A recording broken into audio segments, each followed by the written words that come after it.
देश, सबसे बड़ा डेमोक्रेटिक कंट्री, और जम्मू कश्मीर में एक लंबे अरसे से इलेक्शन नहीं हो रहे हैं। डेमोक्रेसी का मर्डर किया गया यहाँ, और इलेक्शन नहीं करवाना चाहते। यहाँ ब्यूरोक्रेसी रूल है। तो वो जम्मू कश्मीर को रियासत नहीं बनाना चाहते, वो यूटी रख के उसको कंट्रोल करना पड़ते हैं। आप इसको कह सकते हैं कि जबरन जम्मू कश्मीर पे कब्जा रखना चाहते हैं, ऐसी पावर चली जाएगी। तो जम्मू कश्मीर के लोगों से ये अख्तियार हटा के, जम्मू कश्मीर के लोगों से ये पावर लेके वो अपने पास रखना चाहते हैं। डिक्टेटरशिप चाहते हैं और सेंट्रलाइजेशन ऑफ पावर चाहते हैं, जो कि किसी भी डेमोक्रेटिक कंट्री की हेल्थ के लिए अच्छा नहीं है। और सत्य कहेंगे, सत्य लिखेंगे, सत्य चलेंगे। अब एक बार फिर जुड़ चुके हैं दैनिक स्टेट समाचार के साथ, और मैं हूं सरफराज खान। आए दिन जो है वो हम आपको अलग अलग शख्सियात के साथ मिला रहे हैं, क्योंकि जम्मू कश्मीर के हालात कुछ ऐसे हैं कि बयान नहीं हो सकता है। आए दिन जो है जम्मू कश्मीर में नए नए कानून जो हैं वो लॉन्च हो रहे हैं, नए नए स्कीमें जो आ रही हैं। पहले एंटी इंक्रोचमेंट ड्राइव, और उसके बाद प्रॉपर्टी टैक्स, जिसकी वजह से पूरे जम्मू कश्मीर में जो है वो एक अफरा तफरी का माहौल है। और इस समय हम सरजमीन सुरनकोट में मौजूद हैं, जहाँ पे आज ख़ास मुलाकात के लिए हमारे साथ बने हुए हैं जम्मू कश्मीर कांग्रेस के जनरल सेक्रेटरी शाहनवाज़ चौधरी साहब। आज हम मज़ीद जो है वो बातचीत उनसे करेंगे। क्या जम्मू कश्मीर में जो हालात बने हुए हैं इनके ऊपर इनकी क्या टिप्पणी रहेगी, क्योंकि इनको जो है वो किसी का मुतर्रफ़ करवाने की ज़रूरत नहीं है। आज जो है वो जम्मू कश्मीर का ही नहीं बल्कि हिंदुस्तान का जो बच्चा जो है वो इन्हें जानता है, पहचानता है, और इनका जो है वो अदब करता है। शाहनवाज जी, सबसे पहले तो मैं आपका स्टेट समाचार में धन्यवाद करता हूँ। आज आपका पहला इंटरव्यू है स्टेट समाचार में। मेरा पहला सवाल आपसे यही रहेगा कि जम्मू कश्मीर में जो हालात बने हुए हैं, नए नए कानून जो वो लॉन्च हो रहे हैं, एंटी इंक्रोचमेंट, उसके बाद जो है वो प्रॉपर्टी टैक्स, क्या जम्मू कश्मीर की वो स्थिति है कि वो प्रॉपर्टी टैक्स दे पाएगा? पहले तो सरफराज साहब, आपका, आपके चैनल का बहुत शुक्रिया। देखिए, जम्मू कश्मीर इस वक्त जो है वो खाई की तरफ जा रहा है। 370 हटने के बाद लगातार जो है वो जम्मू कश्मीर जो है वो आए दिन किसी न किसी मुसीबत का सामना कर रहा है। क्योंकि जो जम्मू कश्मीर में इस वक्त प्रशासन है, जो एलजी द्वारा जो सरकार चलाई जा रही है, वो सीधा तौर पे जो है बीजेपी दिल्ली से जो है उसको कंट्रोल कर रही है।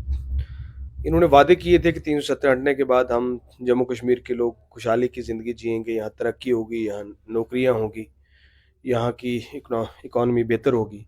लेकिन वो सब उससे बरक्स हुआ, उल्टा हुआ। और आज की डेट में जम्मू कश्मीर के नौजवान सबसे ज़्यादा इस वक्त परेशान हैं, क्योंकि आप आए दिन देखते हो कि जम्मू में पढ़े लिखे नौजवान जो सड़कों पर जो है रोज़ लाठी खा रहे हैं पुलिस की। और लगातार रिक्रूटमेंट स्कैम हुए। पहले तो नौकरियां दी नहीं गई, जो नौकरियां थोड़ी बहुत इन्होंने एडवर्टाइज भी की, उनमें सारा स्कैम हो गया। सब इंस्पेक्टर के एग्ज़ाम में स्कैम हो गया, फिर अकाउंट असिस्टेंट्स के एग्ज़ाम में स्कैम हो गया, फिर जेईज के एग्ज़ाम में स्कैम हो गया।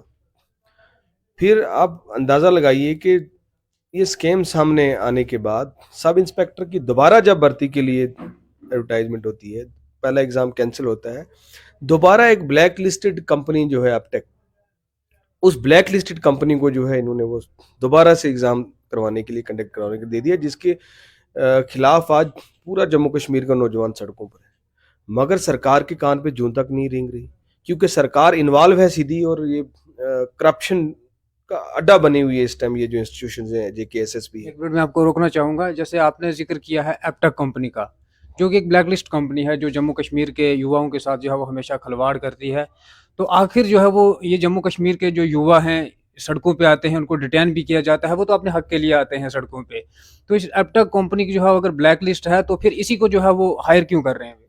यही तो, ये तो साफ सामने दिखता है कि ये जेके एसएसपी का, सरकार के कुछ लोगों का और उस कंपनी का नेक्सस है, और सीधा ये करप्ट मीन्स से जो है ये कंपनी हायर की गई है। साफ सी बात है, उसका फायदा कुछ लोगों को हो रहा है। और फिर जम्मू कश्मीर के नौजवान जब का जो ट्रस्ट है वो बिल्कुल इन इंस्टीट्यूशंस पे खत्म हो गया। सरकार पे भरोसा नहीं रहा, एग्जाम की प्रक्रिया पे भरोसा नहीं रहा, नौजवान ये सोचता है, पढ़ा लिखा नौजवान आज की डेट में जम्मू कश्मीर के ये सोचता है कि मैं जितनी भी मेहनत कर लूँ, मैं जितना भी मेरे अंदर पोटेंशियल है, मगर जब मैं एग्ज़ाम लिखने जाऊँगा मेरी मेहनत के उस पे फैसला नहीं होगा, बल्कि इस तरह की कंपनी जो हायर की गई हैं इसके थ्रू जो है स्कैम होगा और करप्ट मीन से लोग चुने गए हैं। ये इस वक्त हालात हैं। उसके बाद आपने प्रॉपर्टी टैक्स की बात की। प्रॉपर्टी टैक्स जो है जम्मू कश्मीर पे सीधा सीधा जो है एक फैसला जबरदस्ती का एक फरमान जारी करके थोप दिया गया। आज जम्मू कश्मीर के लोग इस स्थिति में नहीं है, इस सिचुएशन में नहीं है कि वो टैक्सेस पे करें। आपने जगह जगह टोल प्लाजा लगा दिए, आपने जगह जगह टैक्सेस बढ़ा दिए, आपने प्रॉपर्टी टैक्स लगा दिया, जबकि जम्मू कश्मीर की हिस्ट्री, जम्मू कश्मीर की स्टेट की टोपोग्राफी, जम्मू कश्मीर की सिचुएशन इंटायरली बाकी कंट्री से डिफरेंट है। यहाँ हम एक मेंटल ट्रामा से लोग गुजरे हैं, एक यहाँ मिलिटेंसी अफेक्टेड ये स्टेट रही है। इस स्टेट का अपना रेवेन्यू नहीं है, रिसोर्सेज नहीं है, यहाँ के लोग इतने सक्षम नहीं हैं कि वो प्रॉपर्टी टैक्स पे कर पाए, और इन्होंने जबरदस्ती जो है प्रॉपर्टी टैक्स लगा दिया। फिर इन्होंने जो एंटी इंक्रोचमेंट ड्राइव के नाम पे इन्होंने जो इतना बड़ा ब्लंडर किया जम्मू कश्मीर में कि इन्होंने बलडोजर चलाने शुरू कर दिए, और सिलेक्टिव ड्राइव में कहूंगा सिलेक्टिव एफेक्शन इन्होंने शुरू कर दी। जितने बड़े लोग एक्चुअल लैंड ग्रैबर थे, चाहे जम्मू शहर में थे, श्रीनगर में थे, जिन्होंने बड़ी बड़े माल, बड़ी बड़ी कोठियां, बड़े बड़े बिजनेस हब्स जिन्होंने क्रिएट किए हैं, और इनके सरकार के अपने लोग जिन्होंने बड़ी बड़ी जगहों पे कब्जा किया हुआ है, उन पे बलडोजर नहीं चला। लेकिन आम आदमी को नोटिस आ गया, आम आदमी को बलडोजर के लिए जो है नोटिस चला गया। और अगर अपने ही जिला पुंछ की बात करें, यहाँ कम से कम 5,000 स्ट्रक्चर हैं जो स्टेट लैंड पे जिसको कह सकते हैं, उसमें 4,000 के करीब ऐसे घर हैं, ऐसे स्ट्रक्चर हैं जिस जिस जो जो उन लोगों के पास उस जगह के अलावा कोई जगह नहीं है। तो क्या आप 4,000 लोगों को एक जिला में, उनके पास कोई जमीन नहीं है उसके अलावा, तो आप उनके घर गिरा के उनको बेघर करना चाहते हैं? आप उनको कहाँ भेजोगे? चाइना भेजोगे? बाहर किस कंट्री में? कहाँ कहाँ जाएंगे वो लोग?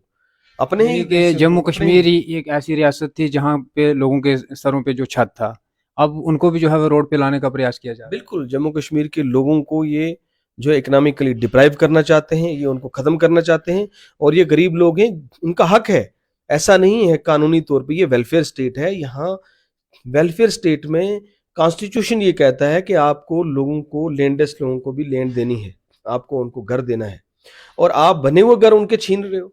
और ये वो लोग हैं जो 40-50 साल से वहां पे कब्जा है, और इनके पास थोड़ी थोड़ी जगह है, एग्रीकल्चर लैंड है, थोड़ी थोड़ी जगह है जिसपे वो अपना गुजारा करते हैं।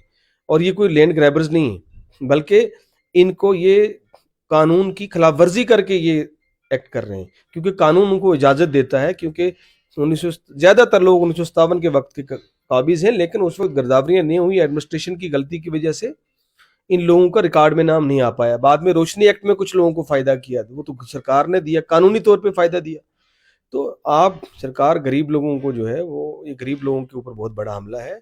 इसके अलावा बिजली के किराए अभी बढ़ने शुरू हो गए हैं, प्राइवेटाइजेशन की बात चल रही है। आने वाले दिनों में आप देखो कि बिजली का किराया बहुत तेजी से बढ़ रहा है, गरीब आदमी कहाँ से बिजली का किराया बढ़े?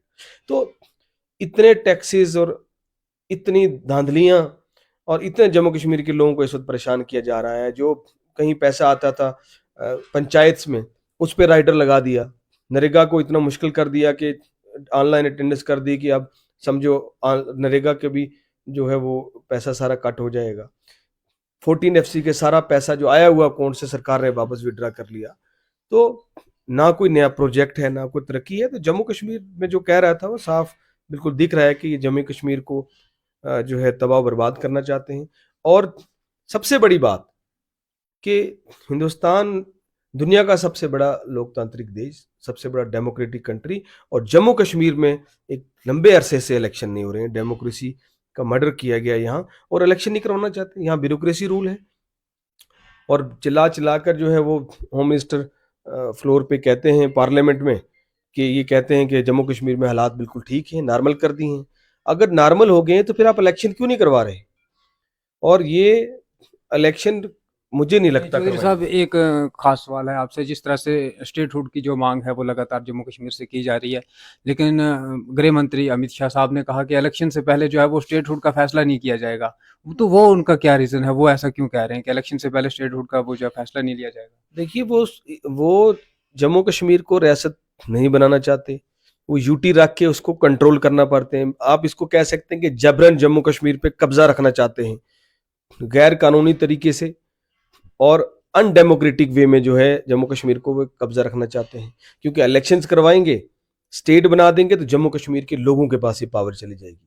तो जम्मू कश्मीर के लोगों से ये अख्तियार हटा के जम्मू कश्मीर के लोगों से ये पावर लेके वो अपने पास रखना चाहते हैं, डिक्टेटरशिप चाहते हैं और सेंट्रलाइजेशन ऑफ पावर चाहते हैं, जो कि किसी भी डेमोक्रेटिक कंट्री के हेल्थ के लिए अच्छा नहीं है।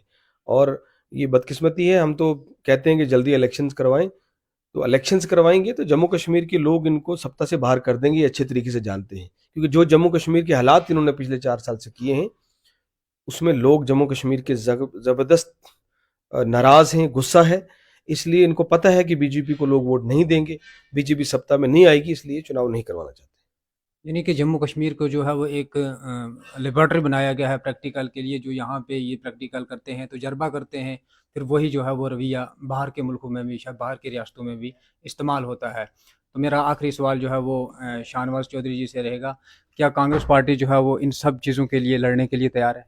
कांग्रेस पार्टी बिल्कुल सड़कों पर है और जम्मू कश्मीर के लोगों के हक के लिए कांग्रेस पार्टी को किसी हद तक भी लड़ाई लड़नी पड़ी लड़ेंगे। भारत जोड़ो यात्रा में राहुल गांधी जी जो है वो जहाँ पूरे मुल्क में पैदल चले, वहीं लखनपुर से लेके जो है वो श्रीनगर तक पैदल चले और जम्मू कश्मीर के जो सारे मसाइल हैं उनकी लड़ाई लड़ी। और जम्मू कश्मीर के अलग अलग वर्ग के लोग जो हैं उन्होंने राहुल गांधी जी से मुलाकात की और उन्होंने वो सारे इश्यूज जो हैं वो हाईलाइट किए, उनकी लड़ाई लड़ी। और उसके बाद अब अलग अलग जिलों में और फिर जम्मू में भी कल कांग्रेस ने बहुत बड़ा प्रदर्शन किया, गिरफ्तारियां हुई और सारे मसलों को लेकर राजभवन का घेराव करने की कोशिश की। अलग अलग आने वाले दिनों में जिलों में जम्मू कश्मीर में कांग्रेस पार्टी इन सारे इश्यूज को लेकर सड़कों पर आएगी और लोगों की हक की लड़ाई लड़ेगी। आप हमेशा जो है, मैं जम्मू कश्मीर की बात नहीं करूँगा, हमारे डिस्ट्रिक्ट पुंछ की अगर मैं बात करूँ, तो इन लोगों की जो है वो आप हमेशा आवाज़ जो है वो बुलंद करते रहें। क्या आश्वासन देंगे लोगों को? क्या लोग जो हैं वो पहले जैसे स्थिति में रहेंगे जिस तरह से वो पहले जी रहे थे अपनी ज़िंदगी? देखिए, मेरे जो अपने ज़िला के पुंछ के लोगों के से ये अपील है कि यकजहती बना के रखें सबसे पहली बात। क्योंकि हमें हमेशा जो है वो लड़ाया गया है, हमेशा डिविसिव पॉलिटिक्स इस खित्ते में की गई है, उसके खिलाफ मेरी लड़ाई है।